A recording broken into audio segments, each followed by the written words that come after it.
Hello, everyone, and welcome to the Spurs Up Show, best Gamecocks podcast on the internet. Today is Tuesday, April the 13th, 2021. We are back, and on today's show, I break down the weekend that was. The Gamecocks take 2 of 3 from the Missouri Tigers by scores of 7-2 on Friday, 11-1 on Saturday, and 13-4 on Sunday. Guys, I'll break down the series in its entirety. We'll talk key takeaways, TSUS series MVP, slapdick of the weekend, who's hot, who's not, what's next for Gamecocks baseball as South Carolina improves to now 8-4 in SEC play. Speaking of what's next, guys, it is officially game day as South Carolina baseball returns to action tonight, 7 o'clock, first pitch at Founders Park to take on the Charleston Southern Buccaneers. Guys, I'll break down this game in its entirety. We'll talk about the Buccaneers, their pitching, their hitting, also South Carolina, who's starting the game, what to watch for, key player tonight, and I will lock in my predictions against the Gamecocks, look to improve on their record and continue to build momentum before a big SEC series this weekend. Also, of course, hey, Frank Martin's back. We're going to move a little bit to the hardwood as that was announced late on Friday, guys. I'll give you my full thoughts and reaction to that. Also, news and notes to get into, guys. We have got a packed show here on a Tuesday, so sit back, relax, enjoy. It's all brought to you by our friends over at Upstate Movers Group. Guys, Upstate Movers Group, superior moving service. They bring care and attention the companies can't offer because they're just too busy maintaining trucks and profiting off of them instead of focusing on service. Guys, service is what separates Upstate Movers Group from the competition. They're not a trucking company. They're a moving services company, and they're also employee-owned co-op. Their movers are paid twice the industry average, and everyone on the crew is invested in your success. They have dedicated professional crew members, and they also offer black glove service. They offer end-to-end packing services, custom crating and packaging for special items, and cleaning services as well. They're founded by Greenville natives and University of South Carolina alumni, guys, so a Gamecock-owned small business. They also offer 20 years of project management moving experience, and they can offer logistics and solutions that traditional moving companies simply do not have the skills for. Guys, whether you're in the upstate or across the state of South Carolina, if you have any moving needs in 2021, be sure to check out our friends over at Upstate Movers Group. You can find them on social media at Upstate Movers Group, or of course, if you have any other questions, go to their website, upstatemoversgroup.com. That's upstatemoversgroup.com. Be sure to check them out and tell them Chris from the Spurs Up Show sent you. Let's get it.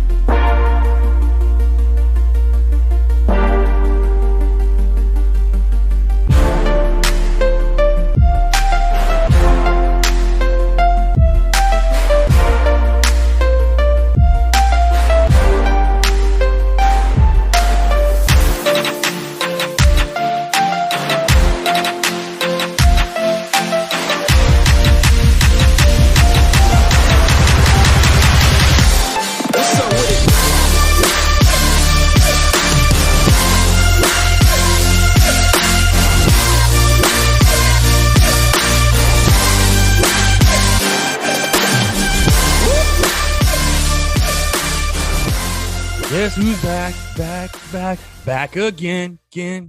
Shady's back. Tell a friend. Guess who's back. We're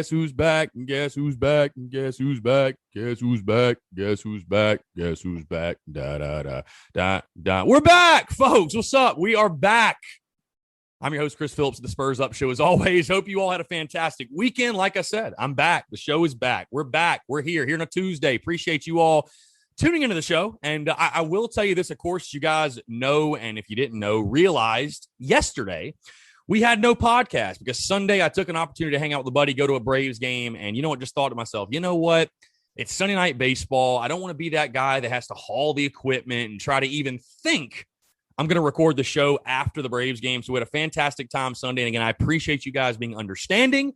Like I said, I'd never been to the new stadium, had never seen a Braves game at TSUS Park, which, by the way, phenomenal ballpark. We had a great time. And, oh, by the way, the Phillies player, he still has not touched home plate. He still hasn't touched home plate. I know all the Braves fans, all my fellow Braves fans are really salty about that one. But, again, I appreciate you guys being understanding, appreciate you guys being patient. But, hey, baby, we are back. And I'm so glad to be back because it felt weird on Monday with no podcast. It felt like Sunday, honestly. I was like, okay, today is not Monday. This really isn't Monday. It's Sunday.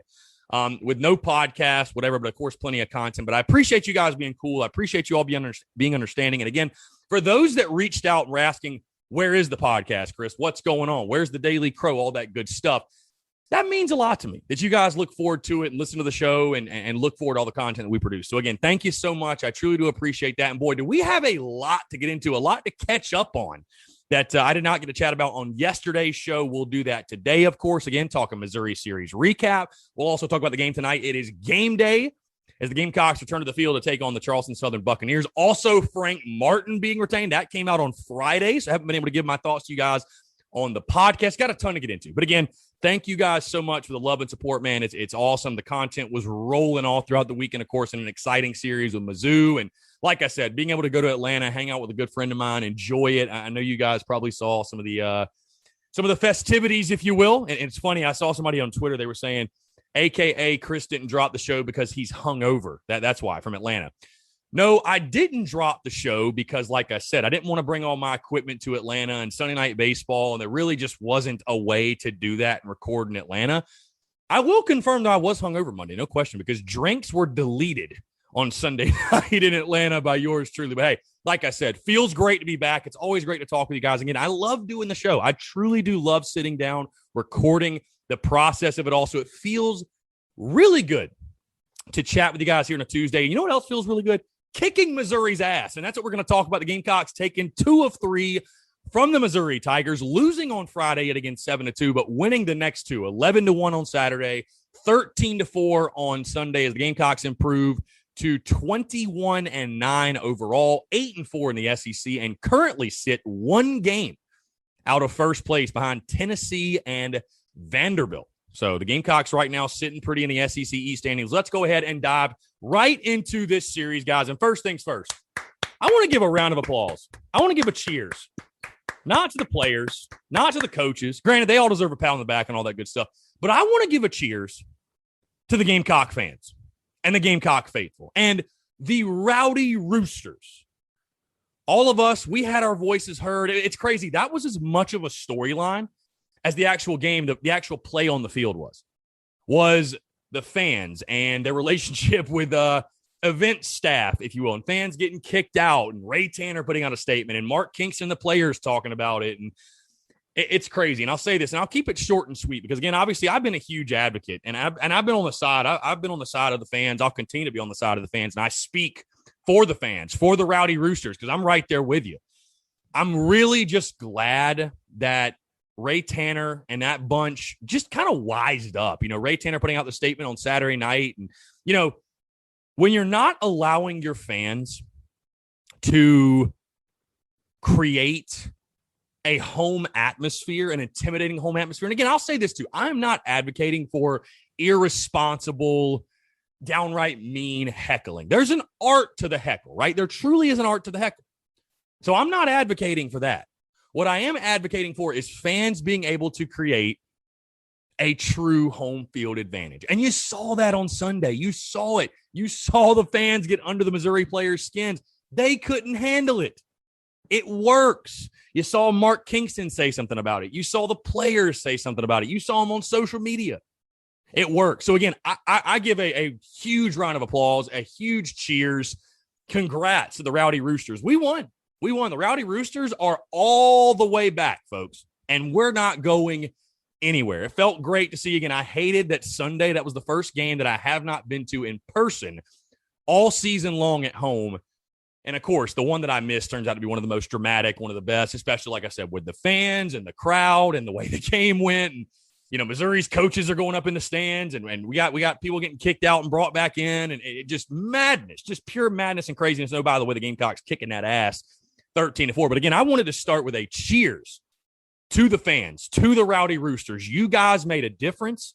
Now, fingers crossed, all we can do is hope and pray that they eventually, you know, expand capacity. You know, you got number 1 Arkansas coming to town in a few weeks. Would love to see at least somewhat a packed Founders Park. But again, to the fans, you guys did your job. The Rowdy Roosters did their job this weekend at Founders Park, and it was just beautiful to watch. It was beautiful to see. I loved it. I loved it. And again, if you don't think fans can't make a difference, just look at what happened over the weekend with Ray Tanner and putting out a statement. And like I said, players speaking out, Kingston even speaking out. Like, that was awesome and beautiful to watch. That was beautiful to watch. So I hope we hear more of it. I hope we hear more of it tonight. I hope we hear more of it as the Gamecocks move through SEC play. This baseball team is going to need the Rowdy Roosters, and you guys make a difference. Like I said, Team Rowdy Roosters right here. Again, loved it. Was great to see. I had to start there with the fans. But how about this ball club? And I'll tell you what, I will say this. South Carolina is not going to win every game the rest of the way, right? There's going to be times this baseball team frustrates us. I mean, downright frustrates us. It pisses us off. It makes us scratch our head. It makes us question what type of team we have in regards to just how good are we, blah, blah, all that stuff. There's going to be all those moments throughout the rest of this season. Like it or not. It's just part of baseball. It's part of life. We're going to run into adversity as fans, if you will. But, man, I just feel like it shouldn't be – I feel like it shouldn't go unnoticed how fortunate we are to watch a ball club that, you know what, I know every single time they take the field. Again, this is not going to be a team that goes undefeated the rest of the way. There's going to be nights that are frustrating. There are going to be nights that they don't play well. There's going to be nights they lose to teams they shouldn't. But it's never because of a lack of heart and determination and resiliency and fight and want to and love of the game. You saw that yet again with Gamecocks baseball over the weekend, losing that Friday night game in the fashion that you lost it, by the way. 7-2, ugly, which, by the way, back to the Friday night game, the fact the Missouri starter was throwing 98 miles an hour, I did not know Mizzou had a guy that threw 98 miles an hour. So shame on me. But either way, to be able to 2 weeks in a row, and I know a lot of fans were coming in this series, saying, just taking it for granted, oh, this should be a sweep, Mizzou sucks. And I'm not saying Mizzou is some great ball club. Look at the statistics. I mean, they are where they are for a reason. But you lost Friday, bottom line. And like I told you guys before, the game is not played on paper. Mizzou's got SEC caliber ball players, man. They do, flat out, bottom line. And they whooped your ass Friday. But for this team to come out again, and then you come out on Saturday, and through the first 4 innings, you have like 1 hit, no runs. You're losing 1-0. But again, never question this team's heart. Never question their fight. Never question their determination. Never question their love of the game. That's what they continue to show me. And like I said, you can work on pitching and guys getting in different roles, and you can improve hitting, and you can improve fielding, and you can do things in drills and all that to fix some of those issues. But you cannot coach heart. You can't coach character in the guys. And it makes me feel good as a fan and someone that loves Carolina baseball to know that, you know what? Some days it's not going to be our day. Some days we're not going to have it. We're not going to play our best baseball some days. And some days I'm going to get frustrated and pissed off just like you are. But I never have to question that with this team. This team, every single time they hit a wall, every single time they hit adversity, they find a way out of it. Win anyway, battle. This team has that characteristic. They have great leadership. They have guys that buy into the culture. I think everybody's bought in at this point. They have guys that'll fight, that'll go to war for each other. And that's something awesome. Again, and that's what it shows, like I said, yet again, to suffer that tough Friday loss and come back and win the series. Do not underestimate how big that is. Because like I said, a team with that characteristic, it's a good chance you can go far. You can play with that, man. That'll eat. That'll work. So speaking of the Friday night game, though, man, one of my key takeaways from the weekend is something I hope we see fixed soon. Thomas Farr still does not have an SEC win. And, Thomas Farr certainly didn't have his best stuff on Friday. Let's call it for what it is. But he has gotten no help, too. And I don't understand what the deal is with the Friday Night Blues. I had somebody ask me on social media if we should – he proposed this. He said, is it time to move Farr in the weekend rotation or even move him out of the weekend rotation? Folks, Thomas Farr is our Friday night guy. Bottom line. Period, point blank, end of discussion. If he has 2 or 3, bad starts in a row, if you will, then we can have that conversation. But the kid didn't even have his best stuff. And on Friday went 5 innings, 4 hits, 3 runs, 3 earned, 5 walks, but he had 9 strikeouts. So the stuff was there. Obviously, location was his issue, right? Too many walks, 5 walks, and a hit by pitch. So 6 free at-bats for Mizzou, basically. Going to kill you every single time. Bottom line, it's just going to kill you every single time. And Friday, it simply just wasn't South Carolina's night. It really wasn't. And they got their asses kicked, like I said, for whatever reason. Wasn't their night, got their asses kicked, whatever. But I wonder, what is the deal with the Friday Night Blues? Is there something we can put a finger on? And I know that on Friday night, you're facing the best pitching. You're facing their best available guy. But it is kind of perplexing that South Carolina has not, for whatever reason, played well on Friday. And you think, especially in the SEC, going all the way back to the Texas series, Friday, you lost that one. Now, that was a great game, by the way, which that's the other thing. Like I said, guys, Thomas Farr doesn't have a SEC win yet under his belt, but he's pitched well enough to win, in my opinion. basically every single time he's taken the ball. Maybe the Florida game. I'd probably say the Florida game he did. But other than that, Thomas Farr has pitched well enough to win in each and every single game he's taken the ball for the Gamecocks. But you think back, Friday at Texas, you lose. Friday at Vandy, you lose a tough one. You think of, again, the Florida game, yeah, you won, but that was a crazy 14-inning game. You lose Friday at Georgia, and you lose Friday to Mizzou. So I don't know what the deal is with the Friday Night Blues. I definitely think there needs to be, and there certainly is, I'm sure, behind closed doors, an emphasis on taking that game one. Because, again, of course, you keep putting yourself with your back against the wall, eventually you're probably going to crack. I think it'll be interesting to see how this team adjusts. Maybe game one being on Thursday will spell success for South Carolina, but the Friday Night Blues continue. And I just wonder, I don't know that there's really anything you can put your finger on. South Carolina just has not won those Friday night games for whatever reason, but again, continues to bounce back, be resilient, find a way to win. Let's talk about something else that happened on Friday, by the way. And I know something that fans were very, very torn on, not even torn on, just were not happy with. And that was Mark Kingston's decision on Friday night to start Jack Mahoney at third base. What an interesting decision that was. And I'll say this about Jack. Again, great kid, battler, somebody I'm really glad he's a Gamecock. That kid loves the game of baseball. You can see the passion and the energy that he plays with. Went 0 for 3 at the plate, 1 walk, 1 strikeout in the game. So didn't do anything at the plate. And in the field, of course, you had 3 errors, which I think he made 2 of them. And one of them especially was really, really costly. Throwing error, which the Missouri guy pulled a very legal but very Bush League play by standing in front of him. And a young Jack Mahoney will learn what to do in that situation. But the decision overall, like a lot of fans are asking, why? Where did it come from? What was the point of that? I can tell you guys this from people I talk to that are close to the program, very close, that are close to Jack Mahoney, very close. Basically South Carolina scrimmages on Wednesdays or does some type of scrimmage, if you will, inter squad, whatever. And from what I've heard, Jack Mahoney has been swinging the shit out of it. Really has. So was I a little surprised? I was very surprised to see Jack Mahoney in the starting lineup at third base. But you knew this guy coming in was a true two-way. Again, in the preseason, in the inter squads and the scrimmages, all I saw him play was the infield. I didn't even see Jack Mahoney pitch in the preseason. So this guy came in as a legit two-way. And I get it in the sense of the third base position. Brennan Malone nor Jeff Heinrich have really taken a firm grasp on that position. And so, Mark Kingston said he felt like he needed to give somebody a chance. And, Jack Mahoney looked like a guy who's a great athlete, by the way, made some great plays, but he looked like a true freshman, right? He looked like a true freshman. And so, of course, when you lose and it backfires, right, you're going to hear the criticism.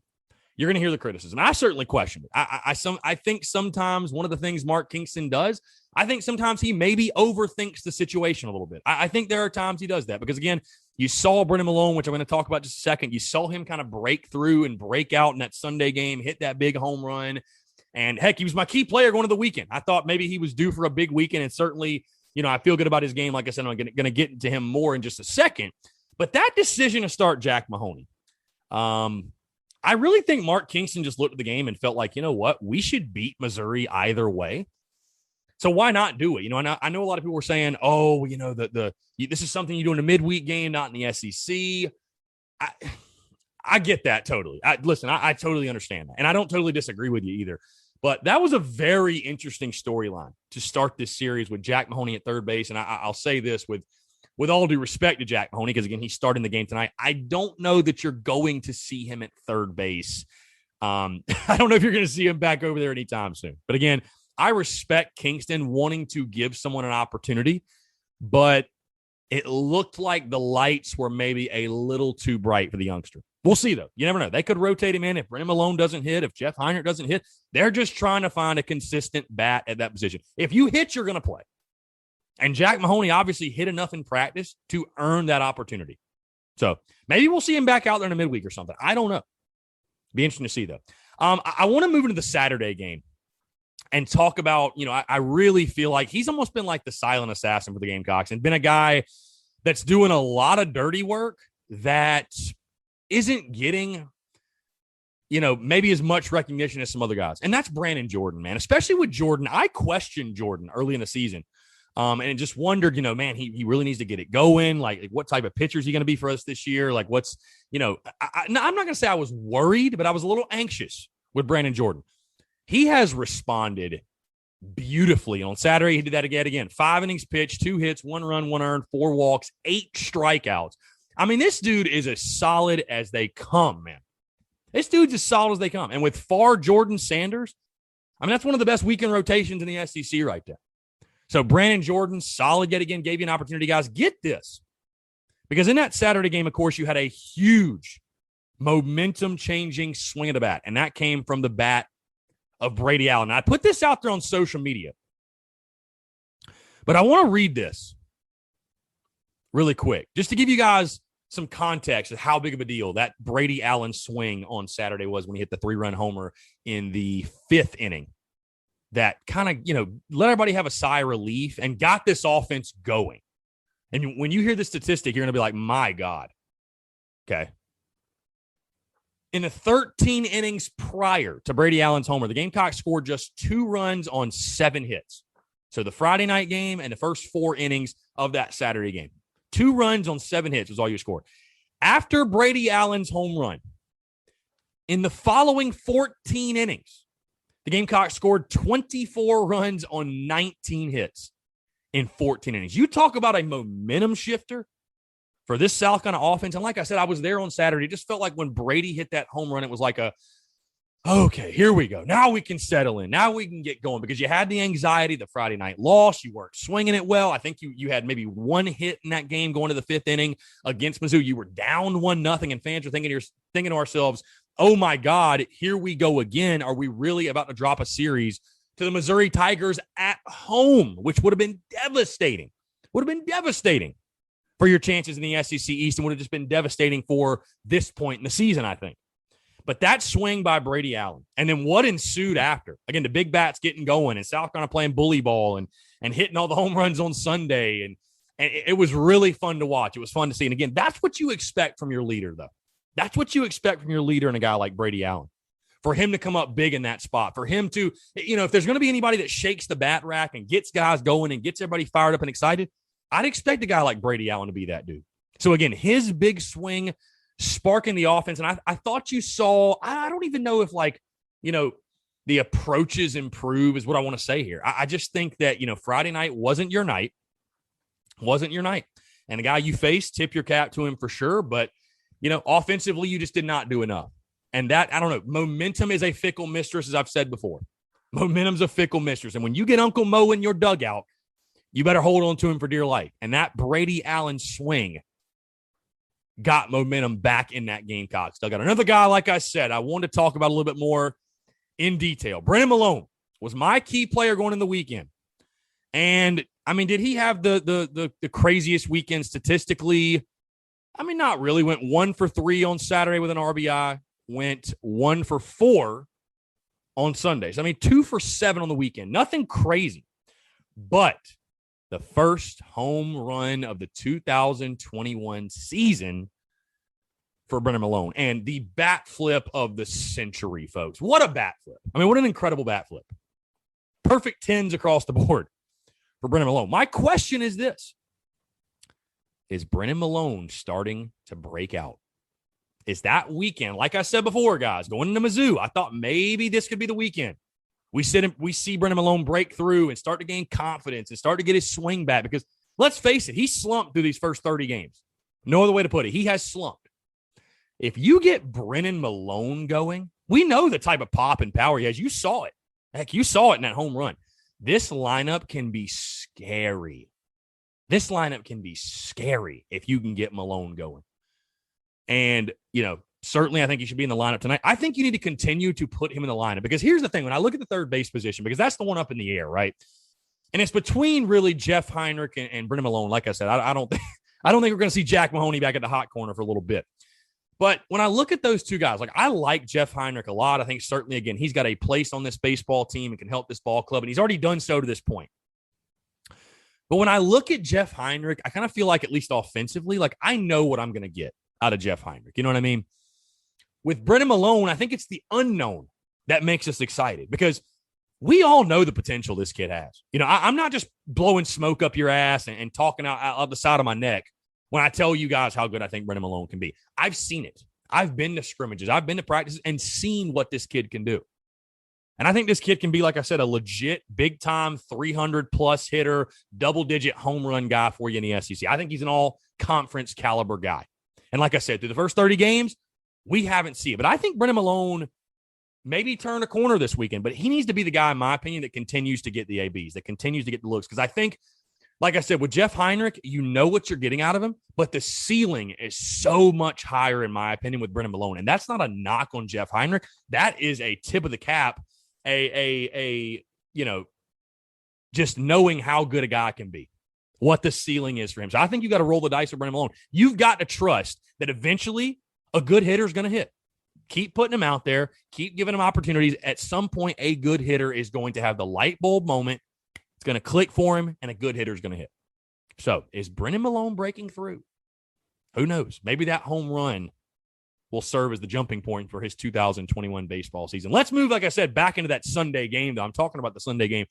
And I do want to mention real quick, Will Sanders, Brett Carey, the tandem does their job. And again, they didn't have to work very hard. I mean, a 13-4 game. But overall, let me see. Actually, what was the final Sunday? Yeah, it was 13-4. Okay. I was about to say for a second there, though, it was like 7-4. Like it got kind of close. The Gamecocks put up a 5 spot in the bottom of the 8th inning after all the madness with Mizzou's coach, and which I'm going to get to in just a second, by the way. Do not worry. But I like the combo a lot. You know, Brett Carey, obviously, you didn't have to use him Friday or Saturday. And letting him have the opportunity to get out there. 4 innings in relief, 6 hits, 2 runs, 2 earned, 8 strikeouts. Will Sanders, 4 innings, 4 hits, 2 runs, 2 earned, 6 strikeouts. Ho-hum, whatever. I'm not going to say anything I didn't say last weekend. I mean, Will Sanders just continues to show you why he was one of the best, highest regarded prospects in the entire country. Brett Carey, blah, blah, blah. We get it, right? Pitching dominated. Here's an interesting stat. Both guys, Sanders and Carey, threw 4 innings apiece. They threw the exact same amount of pitches. Will Sanders threw 69. Brett Carey threw 69. Nice, by the way. So you're pitching dominated. Now you take a look at the SEC East standings. You take a look. You're 8-4 in the SEC, trailing only the Vanderbilt Commodores, which, by the way, what a shocking weekend that was in Nashville. Georgia going up to Nashville and taking 2 of 3 from the Vandy boys. Whew, we all saw that coming, right? Almost swept them, too, which is wild, which is absolutely wild. So the Gamecocks trailing Vanderbilt and, of course, the Tennessee Volunteers, right? Because we all expected Tennessee to be tied for first after 4 weekends in the SEC. But the Gamecocks currently 8-4, Vandy and Tennessee at 9-3. They will play each other this weekend. So one of those two is going to fall. And now you have an opportunity, if you take care of your business in Baton Rouge, which is easier said than done, but if you take care of your business in Baton Rouge, all of a sudden, we're talking about Gamecock baseball competing for the SEC East title. So not a bad spot to be in 4 weeks through SEC play. All right, let's move into TSUS Series MVP, guys. I know by this point, by the time you're hearing the sound of my voice, you've probably already seen the graphic, but I do want to give him some love. My TSUS Series MVP, like I said, his swing got everything going for this Gamecocks offense on Saturday when it looked like, you know what, maybe here we go again. What's the deal? What's going on? Boom, Brady Allen's big 3-run home run got to go, and Brady Allen is this week's TSUS Series MVP. He went 6 for 11 on the weekend. 1 home run, 6 RBIs, 2 walks as well. Just a guy that, I was talking about this with somebody on Friday, and they were asking, who's the best hitter in the lineup? Who's our best player? I know everybody's quick to say Wes Clark, and he's had an incredible season. I'd say, sure, he's definitely arguably our best hitter, certainly our biggest power threat. But I think Brady Allen is probably the best all-around baseball player on this team. I mean, he just does everything the right way. He hits for power. He hits for average. He can steal bases. He plays a great center field. He's got a hell of an eye. He's got plate discipline. He's got vision. The Gamecocks are so lucky to have this kid. Brady Allen again, TSUS Series MVP. What a weekend for him. Let's move into slapdick of the weekend. Slapdick of the weekend. Oh, boy, there were a lot of people that were fighting for that award. For a second, I thought it was going to be the event staff at Founders Park, the way y'all were at, and you better watch it. Also handing out which I actually have it in the studio now. I have one like pinned up, the code of conduct The fan code of conduct, what a freaking joke that is. But these guys easily took the award. The only question was this: which team's the bigger slapdicks? Is it Florida or Missouri? And the Missouri coaches, the coach that went in the stands, whoever that was, sir, you are the slapdick of the weekend. I'm sorry, guys. You can say whatever you want. You can listen to whoever. And I know there's some of you out there that are totally opposed to heckling and any trash talk and bro, if you are a Division I athlete or coach, if you're an athlete at any level for that matter, and you can't handle some drunk college kid saying, hey, you suck, or throw it in the dirt, which, by the way, got to meet my dude, throw it in the dirt, got to meet the dirt heckler himself. What a legend. What a phenomenal human being. We had a fantastic time over the weekend. But if you can't handle that, you just don't belong on the field of play. You especially don't belong at this level. So to the Missouri coaches that were going back and forth with fans all weekend, and one of them even going into the stands, I thought Stuart Lake was about to beat that ass, which Stu, freaking legend, another legend, the most badass dude in Gamecock baseball. But the Missouri coaches, congrats. You played yourself. You're the slapdick of the weekend. Good job. You can wear that badge of honor for the rest of the season. All right, I'm going to move off the topic before I get fired up. Let's move into who's hot, who's not there. Actually, I'll say this. It's probably a good thing I wasn't there Sunday because, man, I would have been heated. I can tell you that right now. Anyways, let's move into who's hot, who's not. Who's hot? Got to talk about Colin Burgess, the Gamecocks catcher. He went 4 for 11 on the weekend, 2 RBIs. But to me, just the way this dude's playing overall, it seems like he's getting timely hits, and he's playing a great catcher, playing great baseball behind the dish. Such a valuable piece of the Gamecocks. So, again, who's hot? To me, Colin Burgess, 4 for 11 with 2 RBI. Who's not? And I'm not meaning to pick on him or kick him while he's down, but Braylon Wimmer, I know he had the family issues and had to miss, and he looked like a guy listening on Friday that had just missed time and hadn't swung a bat in a week, whatever. But kind of back-to-back rough weekends for him. Went 2 for 13 over the weekend. Had some mysterious swings, like I said, especially early in the weekend. But overall, I think this is a guy that's going to get it together. But Braylon Wimmer, my who's not for this week. All right, what's next for Gamecocks baseball? Of course, it is game day tonight. South Carolina takes on Charleston Southern in the weekend series at LSU. Don't forget, Thursday through Saturday this week. So an interesting week for the Spurs Up Show. Of course, we got the podcast and the Daily Crow that are all back. But, normally we do our series preview on Thursdays, and I give my prediction on Friday. So what I'll do this week, of course, we have the show today. Tomorrow we'll do midweek recap and whatever else happened. Thursday, I will give my full series preview and prediction on the same day, of course, because the series starts that night in Baton Rouge. And then Friday, I'm not sure if I'm going to wait and record the podcast after game 1 or if we'll go a different direction with that. But again, there'll be a podcast every single day this week, the Daily Crow. We're also going to do the live watch-along streams. Stay tuned for that. Going to be a lot of fun. I'm actually not going to Baton Rouge. Thought I might have been, decided against it. So we'll do the live watch-along streams Thursday, Friday, and Saturday night. Again, those pitches are, if I can see my calendar, which it doesn't look like I can, 7:30, 8, and 3. Thursday, Friday, Saturday. Should be a lot of fun. But let's talk about, again, the game tonight. Like I said, what's next for Gamecocks baseball? South Carolina taking on the Charleston Southern Buccaneers. 7 o'clock first pitch at Founders Park on SEC Network Plus. Charleston Southern of the Big South. Their head coach, Mark McMillan. So far this season, Charleston Southern's 10-13 overall with a 10-10 conference record, and they are losers of their last 2 games on a 2-game losing streak. Let's talk about the pitching and hitting for the Buccaneers. The pitching, 5.26 team ERA. Been a little bit of a rough year for Charleston Southern on the mound. Let's take a look at some more of their splits here. 168 strikeouts and 195 innings, so not really a power pitching club, if you will. They've also given up 15 home runs. Not too shabby. 15 home runs in 23 games. Opponents are hitting 252 against them. Let's take a look at the walk numbers. 110 walks and 195 innings, but they've given up 188 hits. So I've been kind of an up and down year, to put it at best, for Charleston Southern. Here's what's interesting. The matchup on the mound. They're starting right-handed pitcher Jordan Bridges. This kid's 1-0 with a 4.70 ERA. He has only thrown 7 2/3 innings to this point in the season. 7.2 innings pitched, 6 hits, 4 runs, 4 earned, 4 walks, and 7 strikeouts. And he has 10 appearances, 1-0, like I said, with a 4.7 ERA, but only thrown 7 2/3 innings, and that's the kid they're going with against South Carolina. You wonder, will it be a Johnny Holstaff type of night for the Buccaneers? Let's move to the hitting side of things. They're hitting 269 as a team, just 7 home runs in 23 games, guys. So, like, the polar opposite of South Carolina. They are not going to be hitting the ball over the yard. At least that's what the statistics tell us.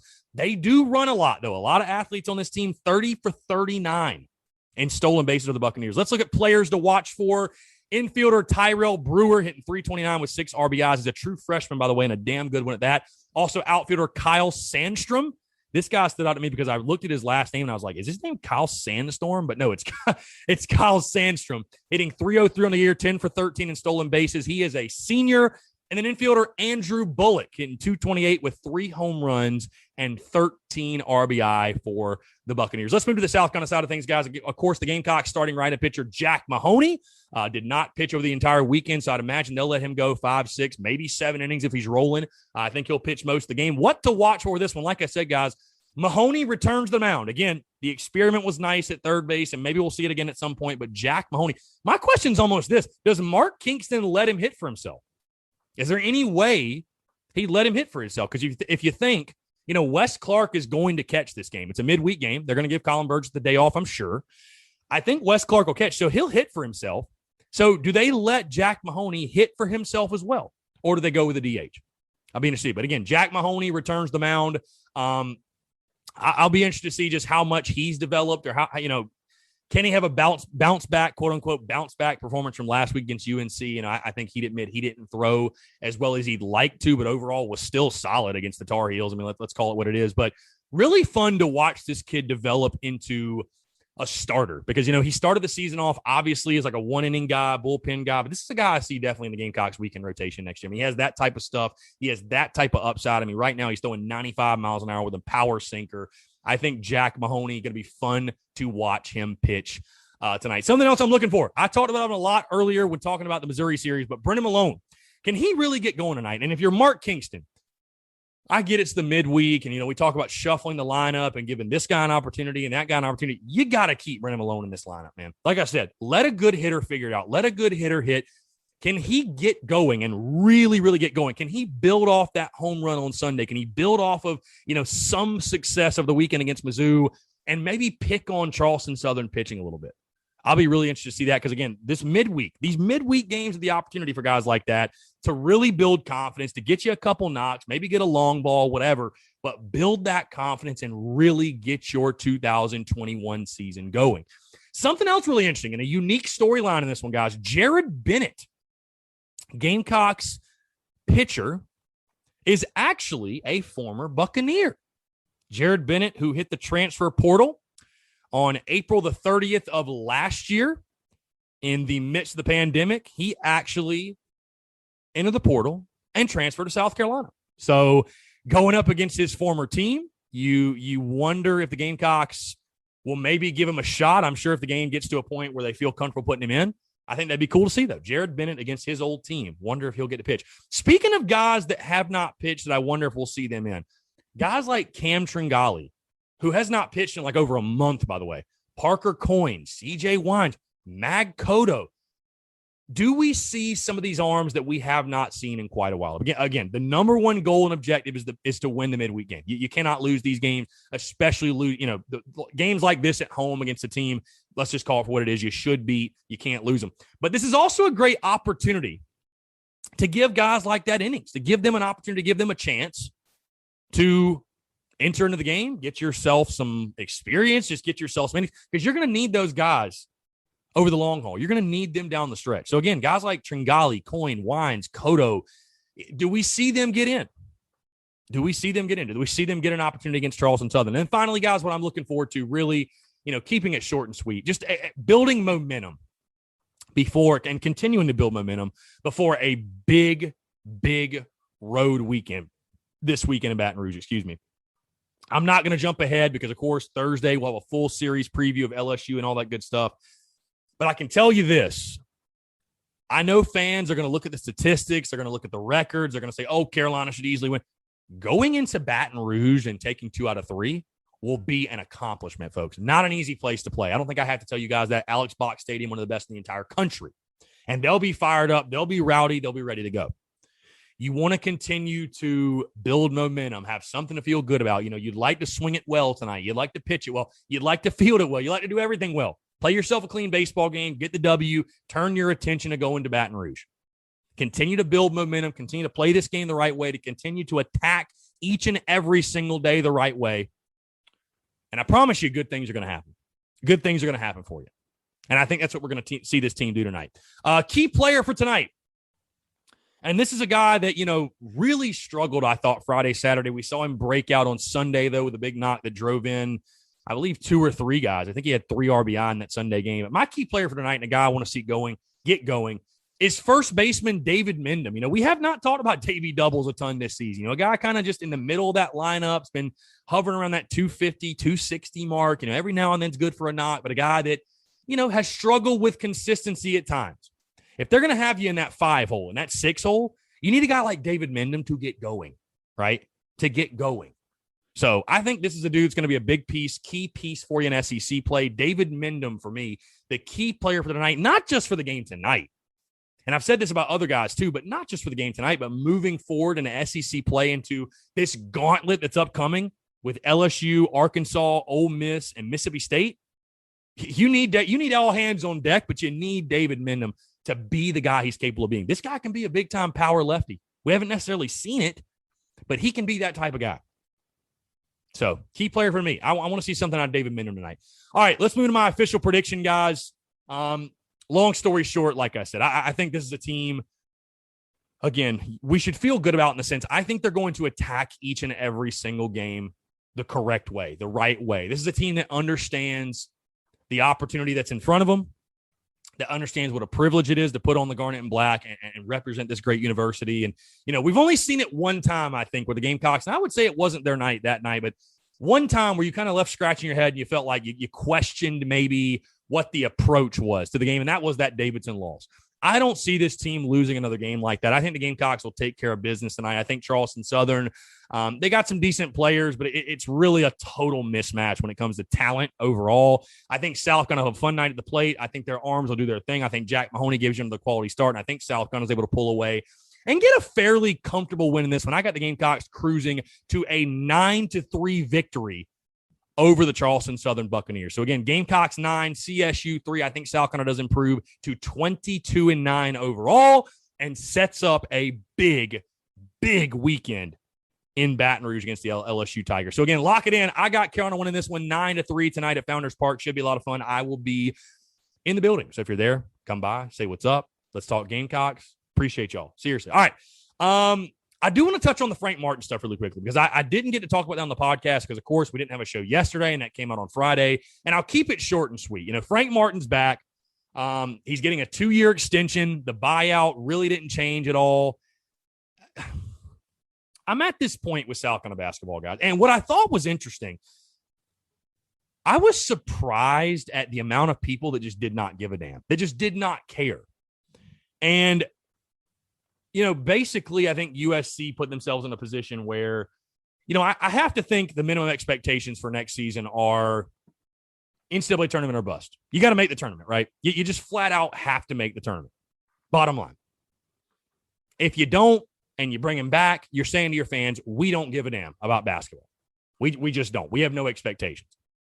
But that's kind of where I feel like the program is right now anyways. Like, I love Carolina basketball. Don't get me wrong. But I am so apathetic. I'm so apathetic to it. And I think that's why I was so in the middle, guys, honestly, because I was like, you know what? Even if he doesn't come back, whether he does or does not come back, Gamecocks basketball sort of just feels like it is what it is. The program's blah. You got to do something to inject positivity and excitement back into Carolina basketball. I don't know what that is. I think the only thing that can do that is winning. But overall, listen, I'm happy with the decision. I said that the entire time. A lot of people thought I was a fire Frank Martin guy. No, I'm going to call it like I see it guy. I'm not a fire Frank Martin guy. Never was. But Frank Martin returns. I'm glad to see a man get a shot at redemption. I'm very happy to see a man get a shot at redemption. you know, and I'm excited to see if, you know, he can prove that last year was a fluke. I don't think the extension means anything. I think it's just a show for recruiting and to try to show some stability in the program. But, you know, he'll be doing it with basically a whole new roster. So, I'm happy Frank Martin's back. You know, I'm glad the decision went ahead and got made. Glad we're not dragging this thing out any longer. But, you know, we'll see. We'll just see what happens. We'll see what happens. And I was actually very shocked that I felt like, and again, I'm just calling like I see it on social media, whatever. But from what I saw, the reaction felt very negative to me that Frank Martin was returning. You know, I thought there were all these people supporting and were showing love and wanted Frank back. And he's the best thing that ever happened. Blah, blah, blah. Dude, all I saw were people wanting him fired. They were like, oh my God, what a terrible decision. So y'all tell me. I mean, I don't know. I don't know. I don't have any idea. I don't have any idea. So, but anyways, Frank Martin is back as Gamecocks basketball coach. I wish him nothing but the best. And, you know, hope we're singing a very different tune at this time next season. That's all we can hope for. So, all right, let's move into news and notes. We're going to wrap this thing up, guys. Something big that happened. Recruiting dead period is set to end on June 1st. Great news for a school like South Carolina and Shane Beamer. You know, I think it's so important getting these guys on campus, showing them the facility, showing them the indoors, showing them the ops building, showing them everything, showing them Williams-Brice, because that's a huge selling point for the Gamecocks. So I know Shane Beamer, that entire football staff are fired up. I'm fired up also. Recruiting dead period, it sounds like, is set to end on June 1st. Big college football news. Also back on the hardwood, Eric Stevenson commits to South Carolina, the Washington transfer. And I will get you guys his statistics here because we did post about it, of course. The Washington transfer, here we go. Yes, averaged 9.3 points per game and 3.6 rebounds per game last season for the Huskies. So it's interesting how this roster is completely flipping right now because you've picked up Eric Stevenson. You've picked up the Murray State kid, I believe. Is that who it was? Where is this at? Where is this? AJ Wilson. No, excuse me, George Mason, not Murray State, George Mason. So your roster's completely flipping. You're losing guys, but you're getting a brand new crop in. So maybe these can be the guys that turn it around for Frank Martin. Who knows? But again, Eric Stevenson, I think a really, really good commit, by the way, for Frank Martin's squad. Really good commit. Really solid player coming to you from Washington. Final thing. Just my take, you know, the football team did scrimmage on Saturday. Nobody was allowed in, whatever. We were locked in with baseball. But the interesting quote that I posted that Shane Beamer said when he said, quote, right now, for the most part, Luke's the guy that our offense looks to as a leader and is going to get a majority of the reps. Those guys have to make it a competition. Luke's doing a great job right now and got a ways to go as well. So, sounded like to me Luke Doty's QB1, which, you know, does not surprise me at all. You know, I knew there'd be an adjustment period for Jason Brown being a St. Francis guy, and I still think certainly he factors into the competition. But, you know, from Shane Beamer's comments, he did not really hold back on him. He said those other guys, they got to make it a competition. Flat out. They have to make it a competition. So, I mean, I don't know. We'll see. But I like Luke Doty's chances of being QB1. So, again, guys, that's going to do it all for me, though. Really appreciate y'all tuning in. Like I said, thank you so much for being flexible, being cool with me going to Atlanta and taking in the Brave game. And like I said, the Phillies guy still hasn't touched home plate. It's total BS. But, again, thank you guys for being cool. Thank you guys for being flexible. Like I said, we're back. We're fully back. It's game day.